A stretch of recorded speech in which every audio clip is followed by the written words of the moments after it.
Assalamu alaikum wa rahmatullahi ta'ala barakatuhu. Mabiya wannan ta mai albarka, sannan mu da ƙara kasancewa da ku a cikin wannan lokaci mai albarka. Idan kuka kasance kuna bibiyan mu a wato ainihin wannan shiri mai suna a duniya, wanda muke kawo muku shiri wato ainihin duk ranar Laraba.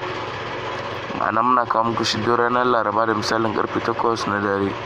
Amma na yi dai kuka kalla satuttukan nan mu kawo muku wato shi ainihin wannan shiri mai suna a duniya ba. Ma'ana ci gaban shi ne 61. To wannan an samu matsala ne wato na wata matsala da aka samu dai na zamantakewa da ake yi akan wani shiri mai suna a duniya. To amma na insha Allahu kuma bayan yanzu an yi satilin wato an gama wato ainihin abun, wato an gama ainihin an sasanta. To kuma yanzu za mu ci gaba da kawo muku wato shi ainihin wannan shiri. To amma idan ku kasance kuna kallon wato ainihin shi wannan shirin ga nan tashar nan mai suna ga ta nan ku kula Zinariya Hausa TV, to ku danna mana alamar subscribing, sannan ku danna mana ƙararrawar sanarwa ta inda za mu ji daɗin ci gaba da kawo muku wato shi ainihin wannan shiri mai suna a duniya, inda zai ci gaba da ƙatar da ku kamar yace muka saba ƙatar da ku. Mun gode da kasancewa da mu. An jima a kawo shi.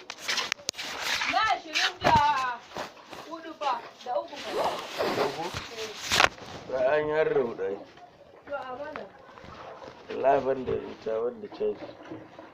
Sai dai an dawo da wuta. Ya an dawo da wuta ko kuma an jima na dawo daga wannan.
Wannan iya za ta yi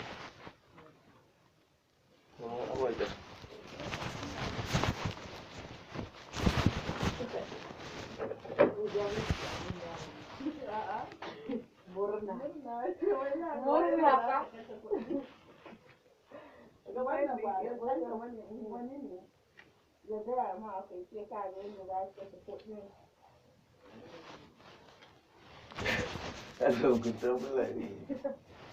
Allah so a yanzu babba ne ya gaya mata wallahi illa gara. Kuma dariya kuma ya ƙarƙare na ga yadda za ki ji su ji wani da abin da ba su dariya. A nemo ka ko a so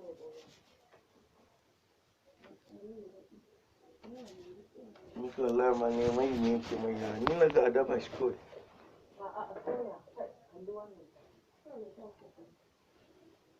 A soya ai an rage wuta.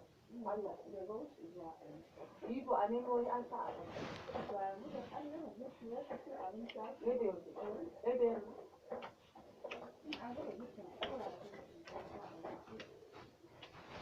a ci boye kan wa ma kai shi gaba na gaba.